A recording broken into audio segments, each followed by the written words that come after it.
राजस्थान, जहां दूर दूर तक फैली रेत, पानी की कमी और सूखा, लेकिन इसी धरती पर एक ऐसा गांव भी है जहां हर बेटी के जन्म पर एक जंगल उगता है। ये कहानी है राजसमंद जिले के पिपलांत्री गांव की, जहां एक पिता के दर्द ने पूरे समाज की सोच बदल दी। राजस्थान के एक छोटे से गांव पिपलांत्री की कहानी आज देश भर के लोगों के दिलों को छू रही है।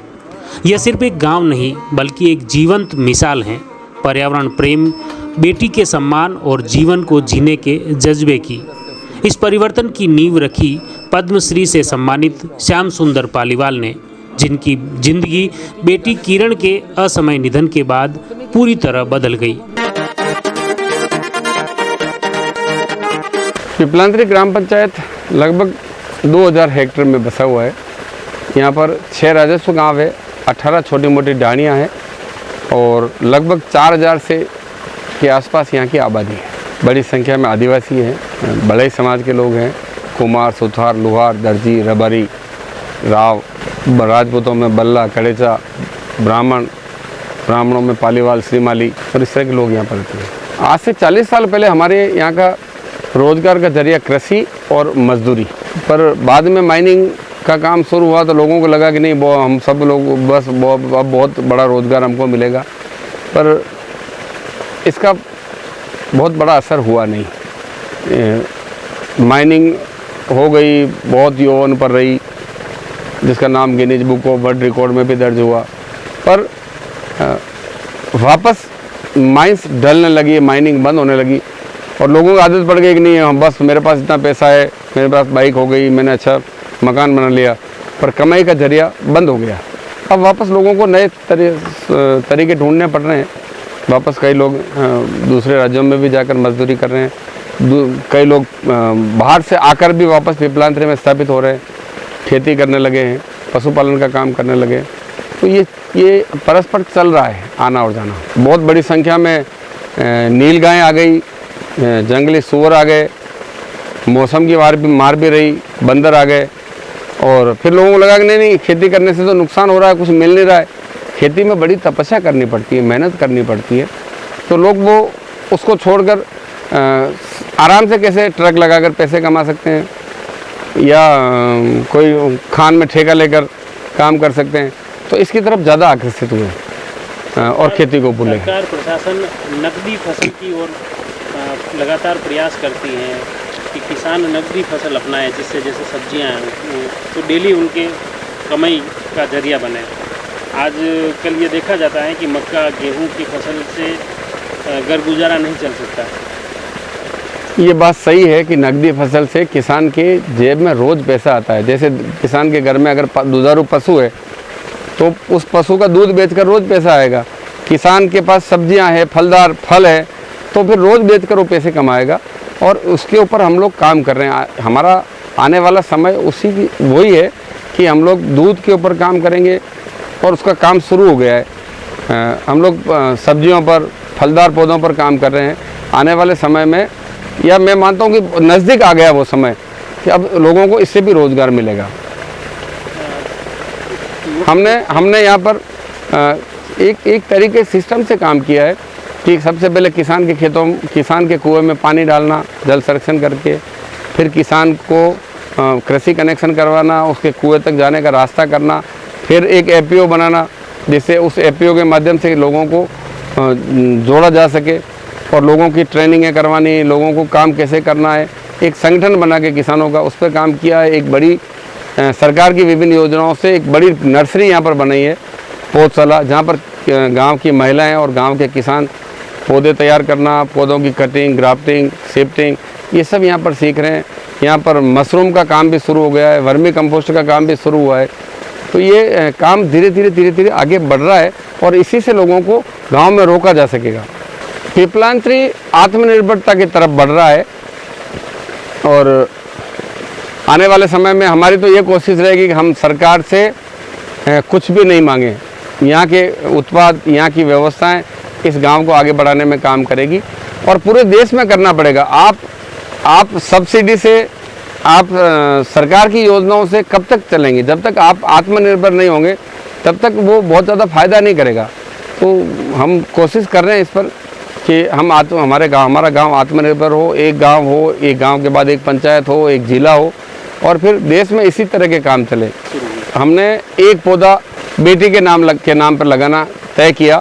पौधा एक लगाते समय उसकी माँ भी आई, उसकी पिता भी आए, तो फिर हमने एक माँ के नाम, एक पिता के नाम और एक बेटी के नाम पर पौधे लगाने तय किए।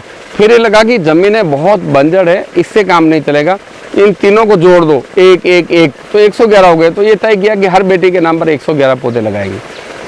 ये जो पौधे जो लगा रहे हैं वो उनकी चारागाह जमीन में या उनके खुद की मेड़ या खेत? ज़्यादातर पौधे हम सरकारी ज़मीनों पर लगा रहे हैं, क्योंकि सरकारी ज़मीनों पर सार्वजनिक तौर पर मलबा डालना, अतिक्रमण करना, ज़मीनों को ख़राब करने की वृत्ति जो पूरे देश में है, उसको रोकने का काम कर रहे हैं कि पहले तो बेटी बचे, बेटी के नाम पर फिक्स डिपॉजिट करके बेटी को आत्मनिर्भर करें, फिर सरकारी ज़मीनों पर पेड़ लगे, सरकारी ज़मीनें बचे, जिससे गांव का तीतर, मोर, खरगोश सब वन्य जीव बचे और गांव में प्राकृतिक माहौल की एक चैन बने, इस पर काम कर रहे हैं।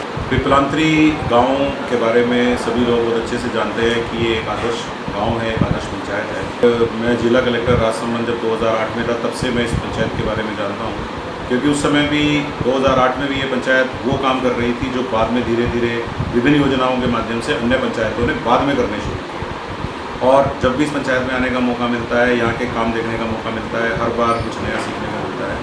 और ये सब हुआ है जो यहाँ श्याम सुंदर पालीवाल जी और अन्य सभी जनप्रतिनिधि हैं, उनके द्वारा जो कर्मठता से कार्य किया जा रहा है, जो हमारे इवन कर्मचारी अधिकारी हैं, हमारे सीओ या वीडियो जो समय समय पर रहे हैं, उनके द्वारा सबने मिलकर जिस अवधारणा से काम किया है, आज पिपलांत्री राजस्थान का ही नहीं बल्कि इंडिया का एक आदर्श गाँव है। और मुझे लगता है कि जो ट्रेनिंग सेंटर यहाँ बनाया गया है और जिस तरह से सरपंच सारे भारत से घूमने आते हैं और जिस तरह से अधिकारियों को ये प्रेरणा देता है, मुझे लगता है कि सभी गांव अगर प्रयास करें तो वो भी अपनी जल जंगल जमीन का विकास बहुत अच्छे से कर सकते हैं, जो कि अभी तक बहुत सारी जगह पेपर्स में ही रहता है। यहाँ अगर रियल में आप देख सकते हैं कि यदि सारी योजनाओं का कन्वर्जेंस करके वाकई में विकास करना है तो किस प्रकार से काम किया। My name is Amit. I am from Israel. I came to Piplantry 3 days ago. I've been here like 2 nights, and I explored this place from like a friend that told me like a sentence about this place, and it got me very interested in this place. So I decided why not to join and see for myself what this place is about. I came to here and I talked with Raul, amazing person with amazing story, and this place for me is very special.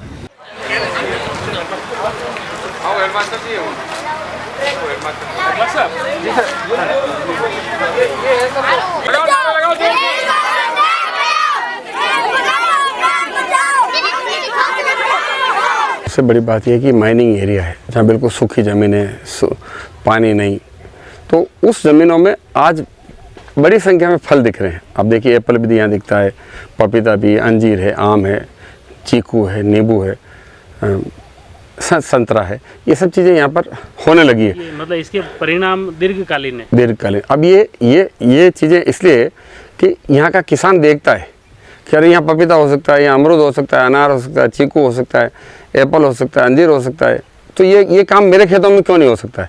एक तो उसका मनोबल बढ़ता है, दूसरा ये कि जिस गांव में जो चीज़ होगी वो बिकेगी। सरकार पॉलिसी तो पूरे देश के लिए बनाती है, पर जहाँ के सरपंच और जहाँ नागरिक जागरूक होते हैं वो इस तरह के काम करते हैं। बाकी गांव में शराब की दुकान होगी, मीट की दुकान होगी, पॉलीथीन की दुकान होगी, तो ज़्यादा से ज़्यादा वो चीज़ें दिखेगी। और जब ये होगा तो किसानों के खेतों में ये पौधे जाएंगे और किसानों को कहीं ना कहीं इससे अपनी आय बढ़ाने में ये सार्थक साबित होगा। निशांक। कहाँ से आए हो? हम बॉम्बे से आए अभी। तो कुछ साल पहले मेरे पापा और मम्मी यहाँ पे आए थे। उन्हें जो पिपलांत्री जिन्होंने बनाया है, उन्होंने यहाँ पे पूरा अच्छे से उन्होंने बताया था कि उन्होंने कैसे क्या किया है। तो अभी मेरी बहन की शादी हो रही थोड़ा टाइम में, हमारे पास थोड़ा टाइम था, तो हमने सोचा एक बार देखते हैं। यूनिक जमीन में पानी नहीं था ना, वहाँ पे पानी देख के हम लोग को उन्होंने पूरा समझाया था हमें। जो पालीवाल जी उन्होंने ना, हाँ, उन्होंने हमें पूरा घुमाया था। मेरा निर्मला इटोदिया। तो ऐसे ही घूमने के लिए आए, तो फिर नीचे हम लोग को श्याम सुंदर जी मिल गए। तो उन्होंने हमें पूरी जगह में घुमाया और एक एक चीज़ समझाया कि यहाँ पे पहले पानी नहीं था, कैसे बिजली का क्या पानी कैसे रोका गया। नहीं, अच्छा लगा बहुत। तो मैंने अपनी बेटी को बताया, वो बोली मुझे भी देखना है। अच्छा अच्छा। इसके लिए उसको आज लेके आई हूँ मैं।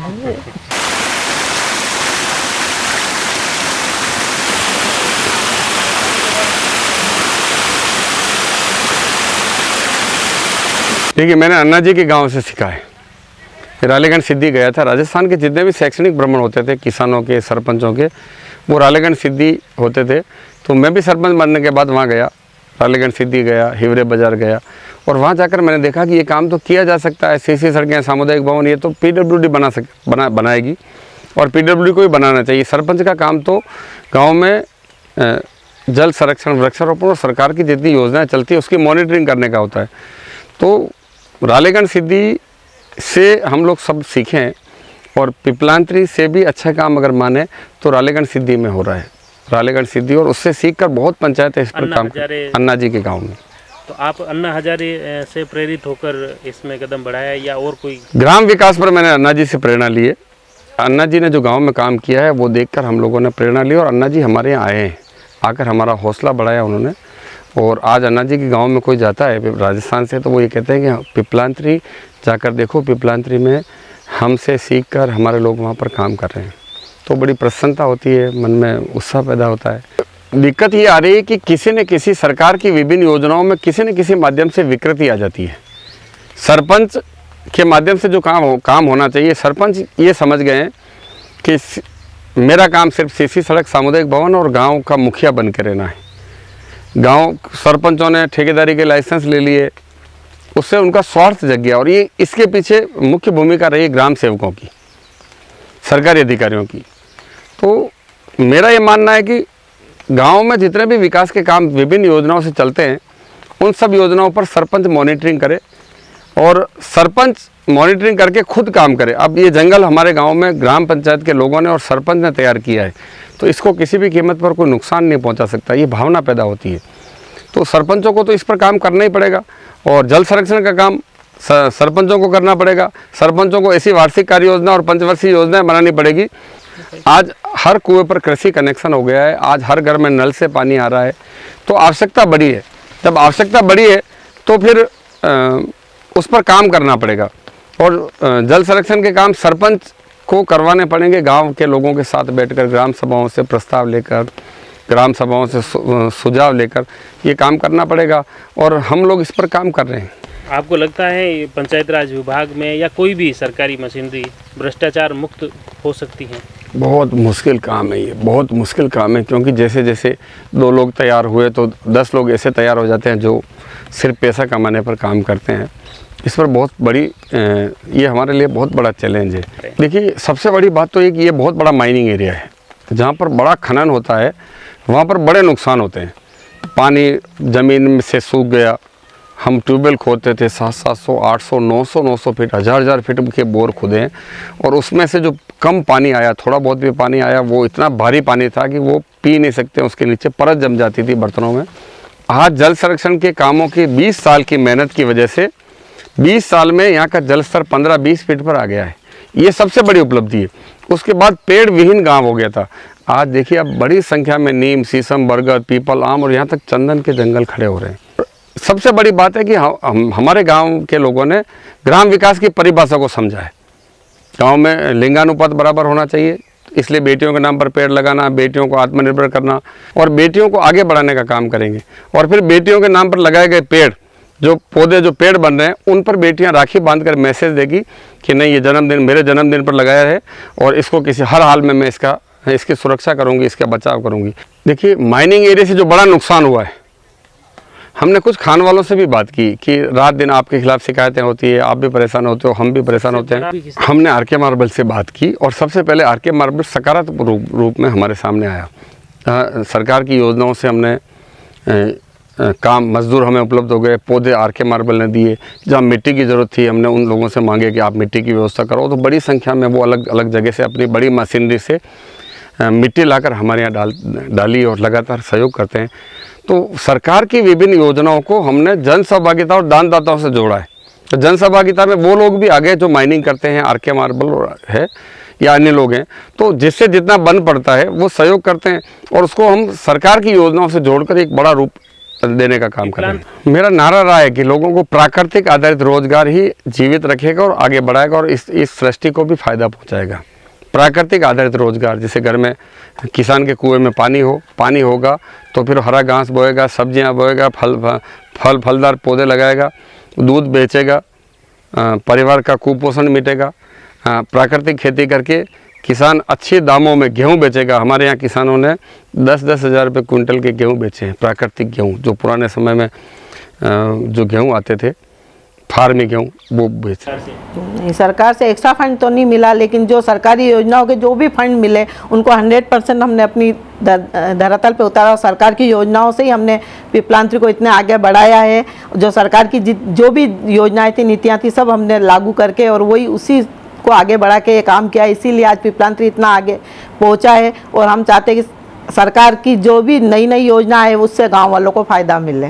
पूर्व सरपंच साहब ने जो काम किए उनको देखने के लिए लोग आते ही उन्हीं से प्रेरणा लेके हम भी सीख रहे और आने वाले समय में भी यही चाहते हैं कि जो सरपंच बने अब वो भी आगे इन कामों को बढ़ाए तो अच्छी बात है, गांव का नाम और ऊंचाइयों पे पहुंचेगा। ये हमारे गांव वालों के बिल बहुत आते थे, 20-20 हज़ार, 25-25 हज़ार, पंचायत भी नहीं भर पाती थी, गाँव वाले भी नहीं भर पाते थे। तो हमने पूरे गाँव में सोलर लगवाए, तो सोलर से उनके अब बिल जहाँ 20-20 हज़ार आते थे वहाँ 1800-2000 रुपये तक ही आ रहा है, वो भी कहीं कहीं तो जीरो आ रहा है।